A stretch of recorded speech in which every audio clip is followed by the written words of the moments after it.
પાટણ શહેરમાં આજે મહિલા સશક્તિના કાર્યક્રમના નેજા હેઠળ ગુજરાત રાજ્યના મુખ્યમંત્રી શ્રી ભૂપેન્દ્રભાઈ પટેલ પધાર્યા હતા। આ કાર્યક્રમ યુનિવર્સિટી ખાતે હતો, પરંતુ લોકોમાં કોઈ ઉત્સાહ ન હોવાના કારણે તેની ખાલી ખુરશીઓ ભરવા માટે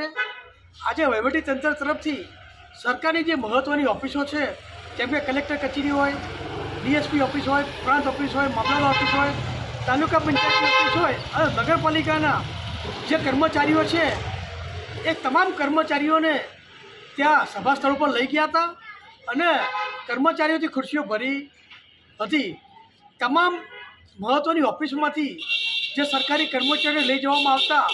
આજે પાટણ જિલ્લાના, પાટણ શહેરના અને પાટણ તાલુકાના જે અરજદારો ધક્કે ચડ્યા હતા અને કોઈ કામગીરી થઈ હતી